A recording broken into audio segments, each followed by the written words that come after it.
Welcome to All Power to the Developing, a podcast of the Eastside Institute, where social justice, human development, and community building come together. This is where you will meet activists, artists, teachers, scholars, helpers, and healers who are bringing creativity, hope, and possibility to individuals and communities all over the world.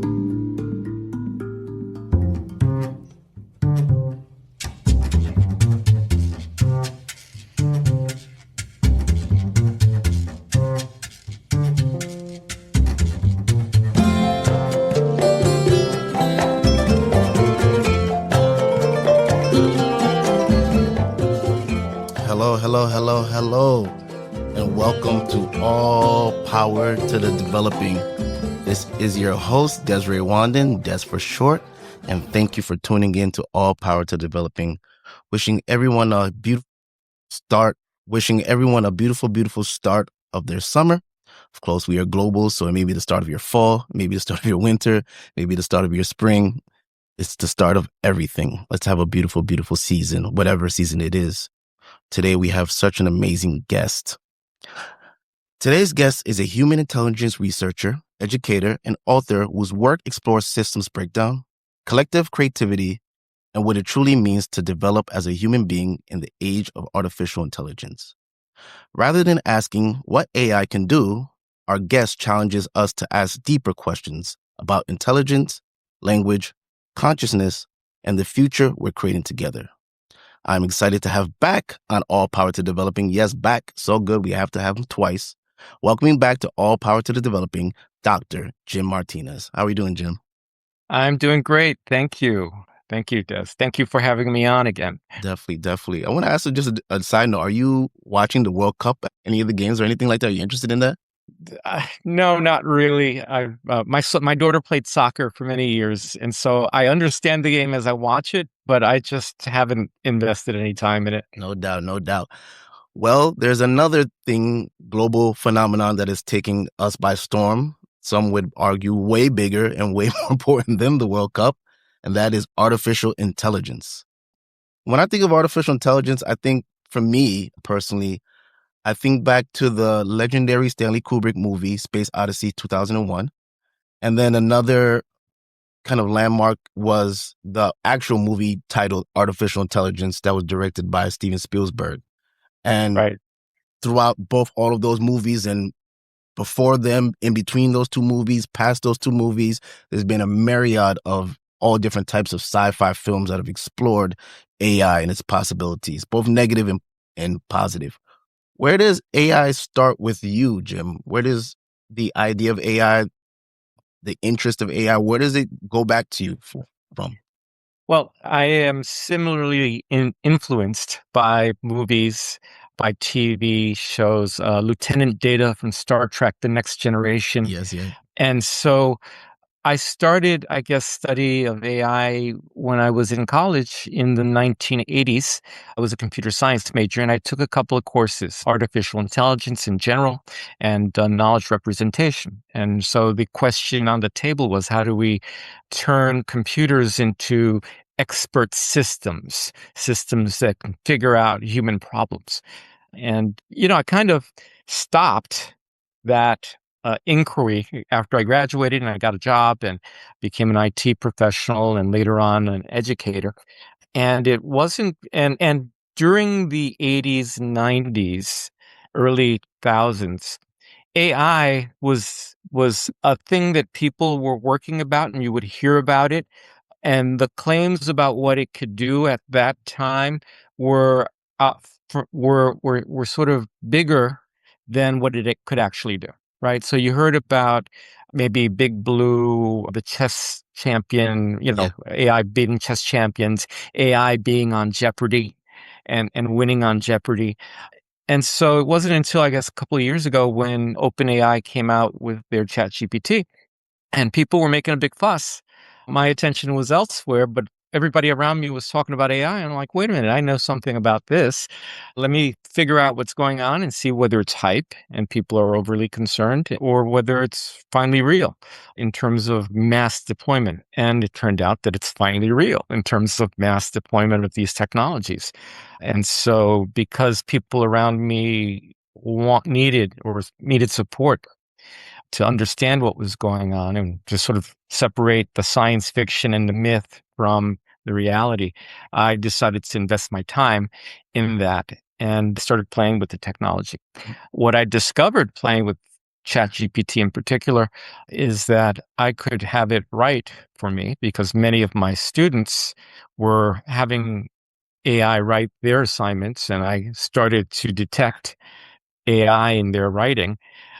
And so I decided to, well, let me see what this looks like and how it works for me. Well, what I discovered is like I I created some extreme productivity for myself. All of a sudden, the things that I struggled with as a writer were eliminated by AI. The grammar, the sentence structure, the structure of the whole piece, outlining, all of these things are kind of like the tedious parts of writing for me.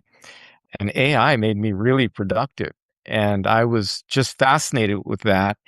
And as a scholar, as a researcher, as an academic, writing is one of my jobs, and it's been the hardest part of my job for my career. And all of a sudden, I had a tool that could make that go a lot easier and faster, and I could invest the ideas in developing my ideas, Mhm. invest my time in that, and not worry so much about where the commas go. So my development with AI, as I've discovered, was not that I became a better writer, but that I was now in a position to share my writing. And so I created this Substack blog called Collective Development. And now I write regularly. And in part because AI is supporting the mechanics of my writing. So that's just an example of kind of the transformation that I've sort of undergone using this kind of tool. And many people I talk to are just finding their work going much faster. I love what you pointed out because it seems like everyone is obsessed with whether or not AI will become conscious.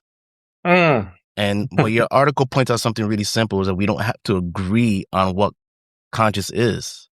Can you speak Right. a little bit more to that? I thought that was very interesting. And so why has that become the dominant question? Will AI become conscious? So, what is consciousness, right? Yes. Yeah, that's the big It's, it's what you and I are. It's our state of being right now in this moment, right? We are both conscious. We're talking to each other. We're interacting with the world. We open our eyes and a world appears, as one author puts it, right? We, from a scientific standpoint, don't know where our consciousness begins and ends, right? We had this idea earlier on that it's in the brain, it's in our heads. Well, there are a lot of researchers out there in neuroscience who are saying, hey, no, look, our consciousness may be distributed in ways that we are just discovering throughout our bodies. Our consciousness may be influenced by our emotionality. Our consciousness is not just the ability to think, it's the ability to be in the world and be in relation to the world, right? So the neuroscience right now is moving from this model of, well, our consciousness and our cognition are about processing information, right? Our brains are information processors, and people will often talk about our brains as if they were computers. Well, that turns out maybe not to be the case or an oversimplification because now we're finding a different story that's emerging in the science. People in AI are studying neuroscience, cognition, consciousness, because that is their model that they're trying to create Mhm. in this system, right? So let's talk about the system itself. It's really not just one computer. It's really not just one program. It is networks of processors, computing devices that are organized together with software that is collecting massive amounts of data and organizing it in a particular way.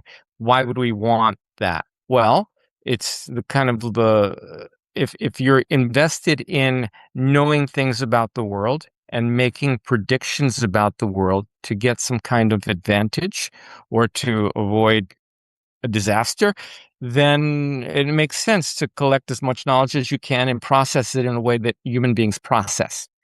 Here's the problem. We have to ask the question, right? Chat GPT doesn't talk to you. You talk to it, at least for the moment. The goal of consciousness in one respect is that, hey, I am this super intelligent system looking out into the world with all my sensors, and I flagged something for you. You need to pay attention. Here's my recommended course of action based on my modeling of the probabilities that something is going to happen that you need to be aware of. That's the why of the consciousness, so that Mhm. it can be alert to things that change and then alert us to that and recommend something. Just like a human being might Yeah. But be alert. but that kind of makes me think of like performance versus prediction. Like Yes. performance activism argues that people become something new by performing beyond themselves. But Hmm. AI predicts what already kind of exists using the elements that already exist.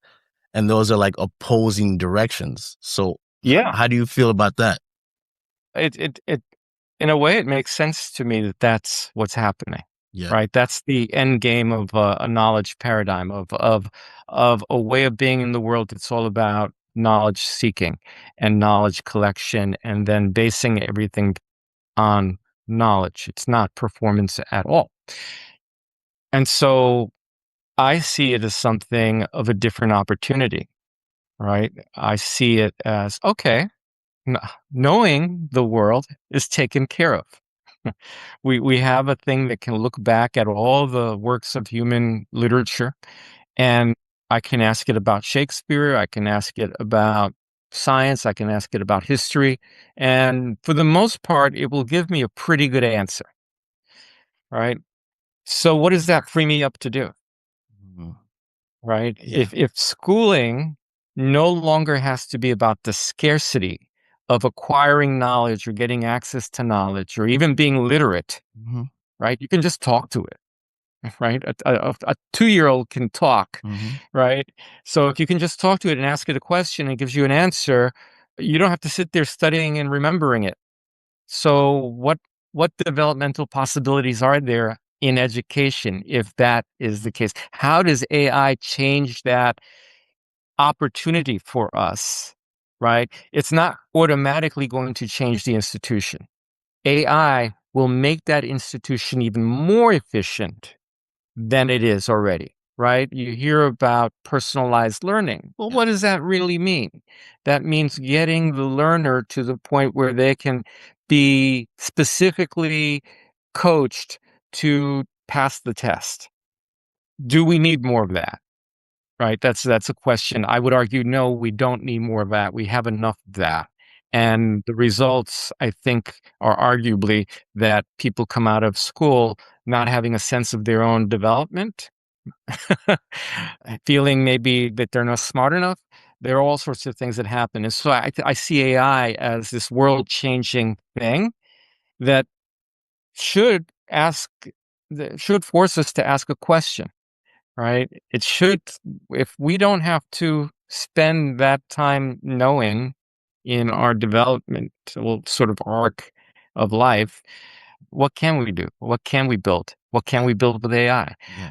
What can we build together? That's kind of how I see that. Mhm. It's another tool for us. I think that's like a really big philosophical question because I often think about that myself. Like, if there's no one that has to be on the sanitation trucks and the construction trucks and all of these things that need this manual labor, or even other jobs that we consider teachers, hypothetically, if there doesn't need to be a human there and the computers can do the job, however we see that, it's what will we do as human beings? If there's a world where we could be more freed up with time, freed up to dream more, to breathe more, to explore nature more, how will the human existence be?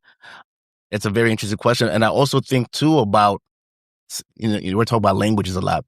For many, many, decades, people have had to learn languages, right? To go to different places or had to interface with the culture so that they could learn the language. But now you have things that you say, I say my language into my watch and you listen to it back into your your language, so we don't have to do that process anymore. So I also think, in what ways will AI affect those type of things? Will we just say, you know what, let's make a universal language? Or some of what you're saying, like, if we're freed up, where will we go now with what we're doing?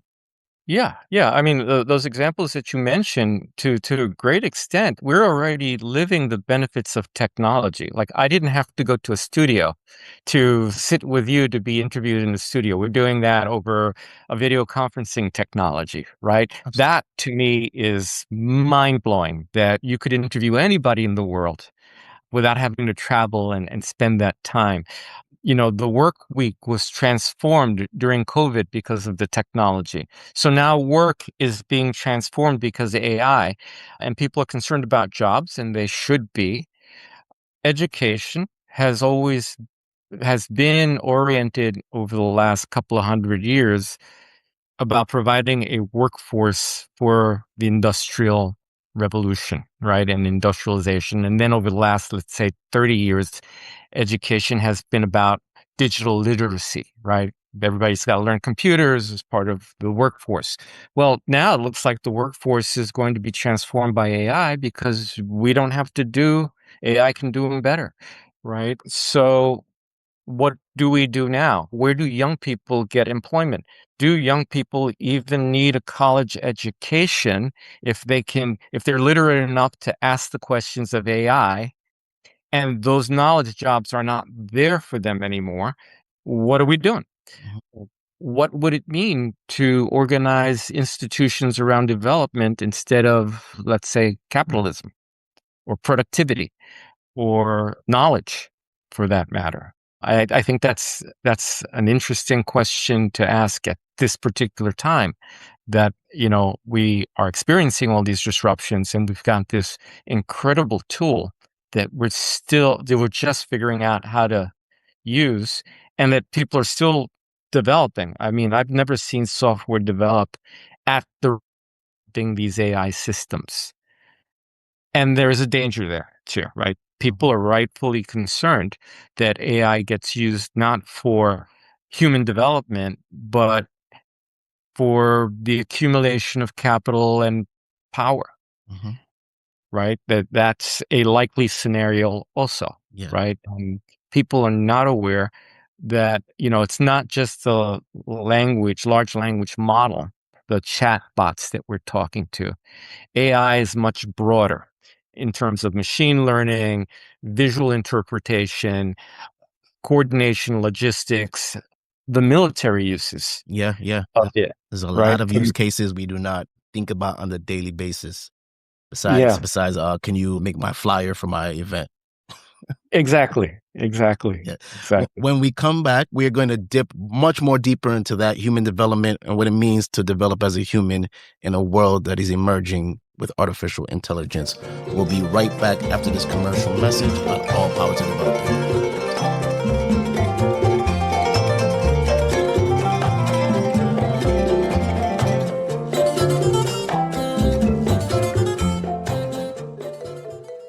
Hi, I'm Melissa Meyer, Associate Director of the Eastside Institute, the sponsor of All Power to the Developing. If you're listening to this podcast, chances are you're interested in human development. You may already be an activist, or perhaps you're thinking about becoming one. Being an activist in today's world isn't easy, and it can often be dangerous. It requires courage, determination, energy, and the ongoing creation of hope. That's where Developing Across Borders comes in. Developing Across Borders, like this podcast, is a project of the Eastside Institute.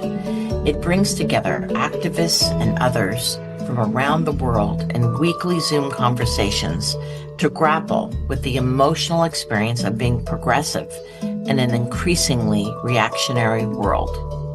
If you're interested in learning more, visit the Eastside Institute's website at www.eastsideinstitute.org, or feel free to write to me directly at mmeyer@eastsideinstitute.org. Thank you, and enjoy the rest of today's conversation.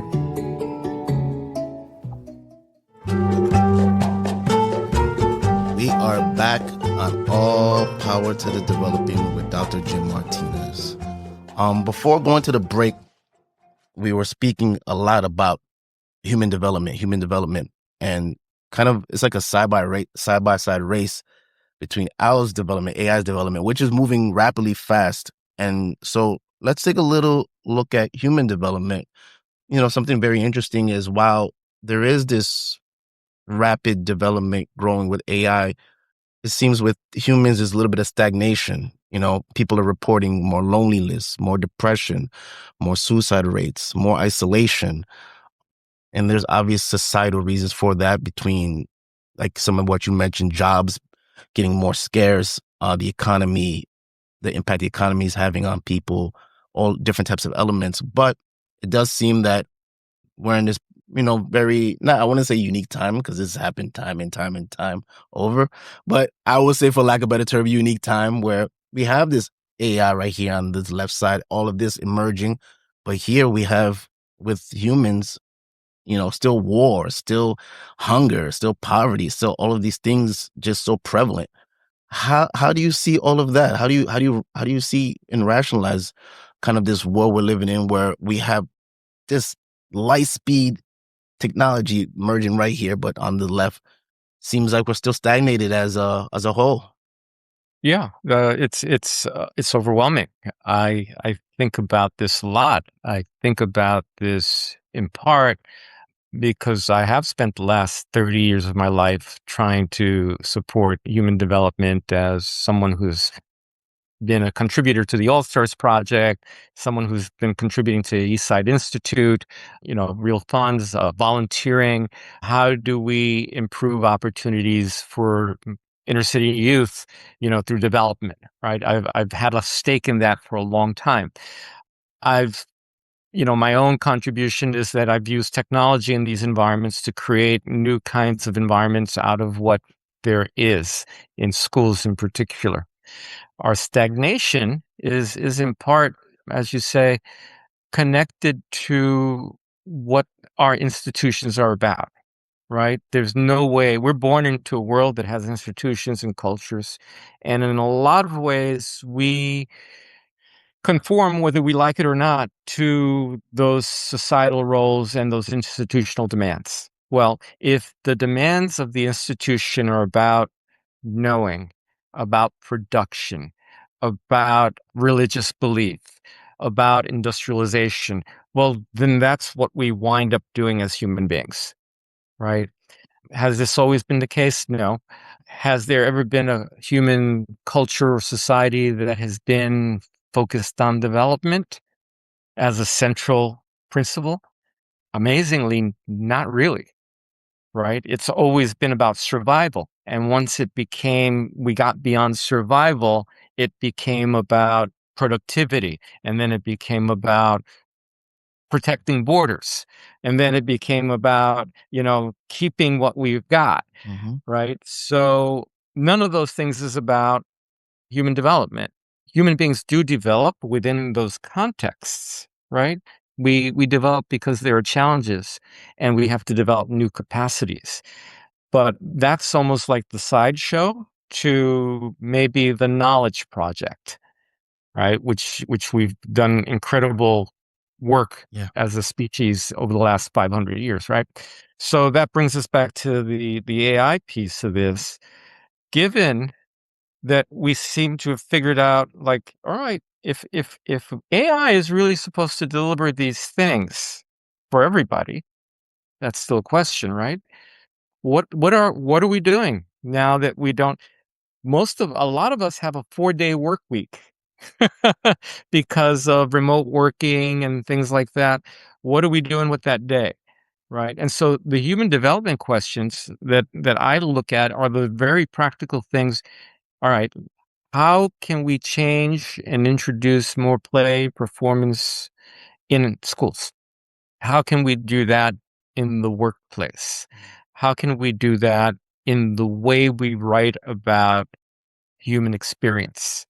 We write about human experience, and this is one of the reasons why AI is so knowledgeable, is because we describe, we measure, we interpret, we analyze. These are all projects of language, and math that we fed into the AI, and that's why it does such a good job of being recognizable to us, because there's actually very little of what we commit to literature that is about human development, that doesn't describe it but performs it. Right. So there's a distinction there. We're creating this conversation. I have no idea what comes next. Right. Could we predict what comes next? Maybe. Right. Because this conversation does happen in a pattern. You ask a question, I answer it. I may have an idea where I want to go next, but you have no idea what that might be. And so I could force it, or you could force your interview questions. And then it would be a very predictable, boring interview. Yeah. And so that's the challenge with AI. Yeah. You do, in some of your writing, in one of your writings, you were sharing almost kind of the scenario of plugging AI with these philosophers. But these philosophers have particular philosophies that are Western philosophers. And if that is the source or the base for others using it, then it's only going to be framed in a particular way.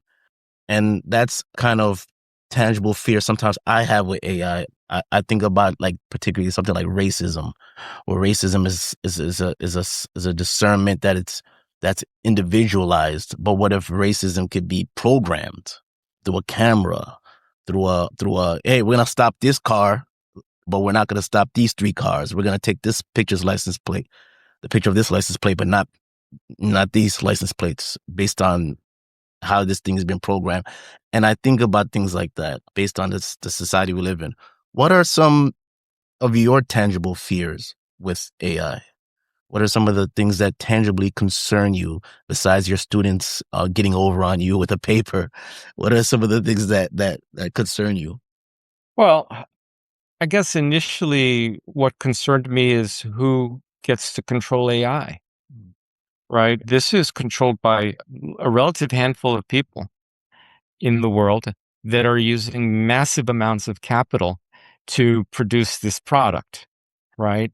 And while they claim that this product will be world-changing, benefit the world, one, we haven't seen that. Two, all the knowledge in the world up to date, which is what AI is trying to get, is like all the knowledge in the world, hasn't really solved any of our problems. It's what's gotten us here.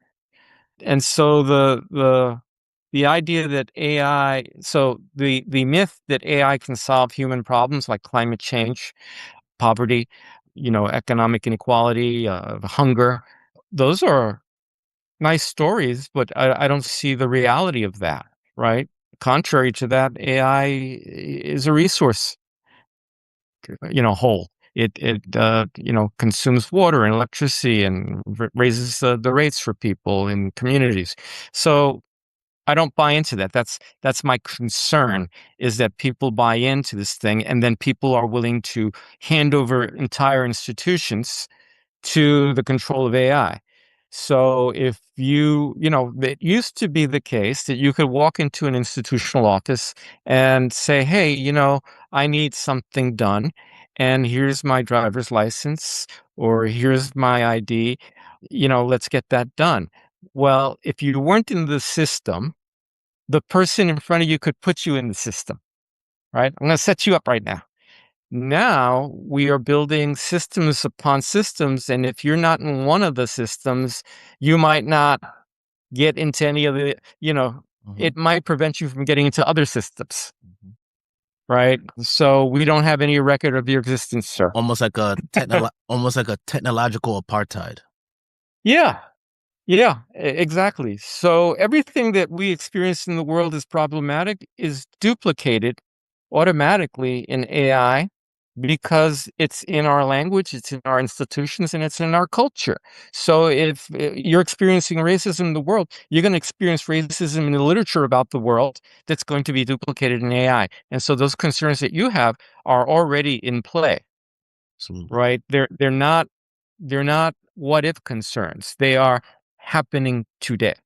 So, AI doesn't make me more concerned about that. What is concerning is that we still have that world where this is a problem. Yeah. right? We don't fix the AI to eliminate that. We fix the world, Fix the world. right? And so when I see AI and how it it's a distorted mirror of our world, but it is accurate enough that we can see that the problems that we see in the world are appearing in AI. And we know that that's not okay, but fixing AI is not the solution. Changing the world that we have is what we need to do. And that's why I sort of land on development. I would love to see an age of development, right? We had the age of the computer. We had the age of writing with the typesetting and technology. The age of development might be this moment where we don't have to obsess about knowing.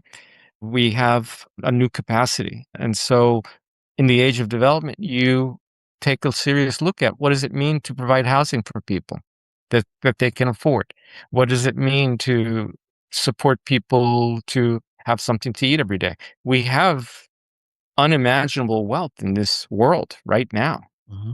And yet most of the 8 billion people on the planet are not part of the conversation. They are outside of this bubble that we have in the Western world. So yes, Western philosophies are embedded in AI.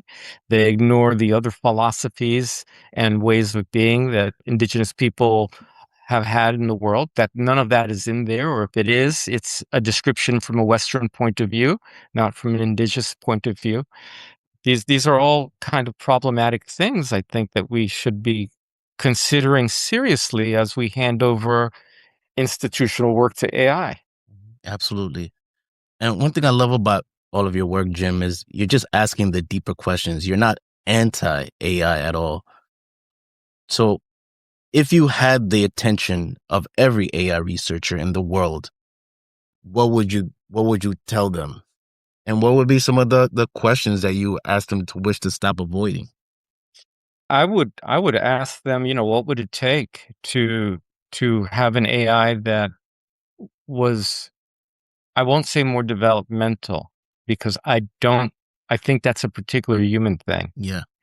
right? But I would say, hey, those literatures and those ideas that are outside of Western thought, how are you dealing with that? How are you being inclusive of that? How are you giving back to the people that you've taken from? In other words, they have scanned the world's literature without permission, Absolutely. right?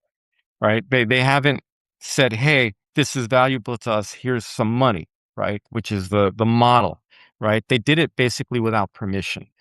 And so, you know, I'd say, what about that?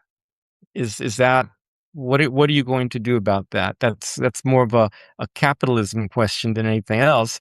But then the other part that I would say is, if you're are you are you interested in AI to create an automated slave? Right? The reason why are we having an ethical debate? Why are you trying to create an automated slave? Right? Because capitalism in the United States was built on slavery. Yeah, absolutely. You know, agriculture was built on slavery for the most part. So many cultures have started their industrial production or the agricultural production on the backs of slaves. Yeah. And so what about that? Like the question is not whether we should be treating AI consciousness potentially in an ethical way. The question is really, what's your ethical behavior in the world relative to creating a slave population, or an automated slave population, for what purpose? Mm-hmm. Especially since you have 8 billion people on the planet who need something to do. They would never consider these questions, but I would say politically, we have to ask these questions. We have to legislatively slow them down and not ask questions about whether AI is conscious or not. Let's leave that until if and when we get there. But really, what is this for? Who is it for? That's what I see as the question. Yeah. Given the impact that this thing has had already in the world. And going to have majorly more as things develop. Absolutely. I hope you're listening out there to the researchers, all the research. I hope you heard that, because we got to get this straight. We got to get to it and help humanity in the best ways we can so we could develop. Lastly here, Jim, thank you so much for being on the podcast. Is there anything in the future that you want to plug? I know you have an event in the fall, and I know you have some other things coming up. Is there anything that you want our audience to know about? Yeah, so I'm having a good time having, I guess, video workshops with my colleagues. And so I'll be doing something with Nick Gross on the moon with Let's Learn in the fall. And I'll be doing something with my friend and educator, Gwen Lowenheim, on responses to climate crisis. Part of the work that I do is really what's the more developmental response, because we all find ourselves in crisis all the time.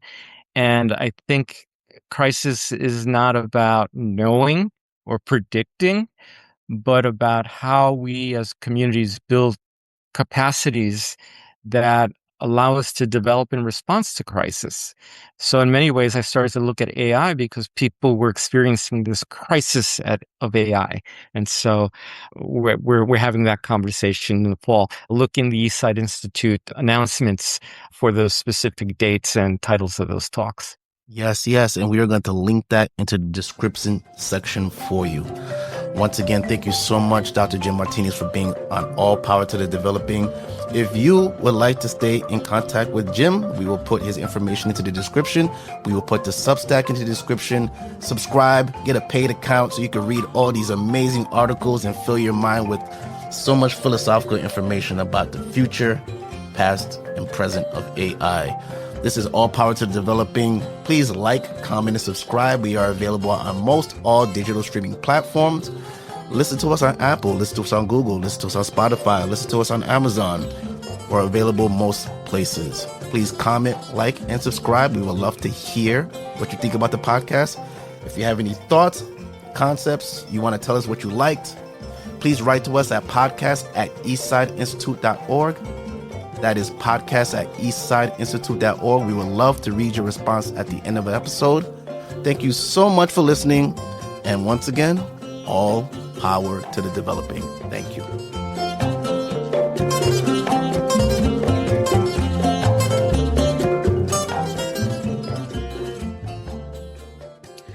Hi, I'm Dr. Carrie Loebman, leader of education and research at the Eastside Institute, which is the sponsor of this podcast.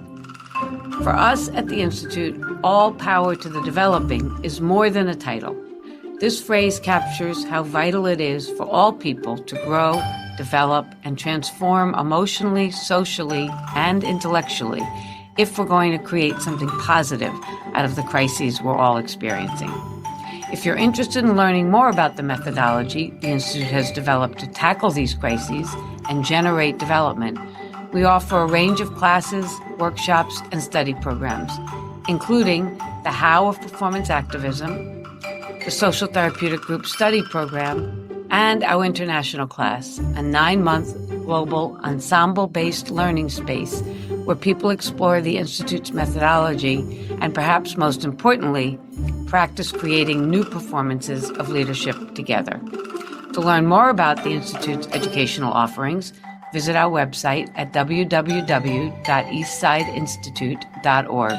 And of course, if you like what you're hearing on All Power to the Developing, share it with your friends and join us in building something new.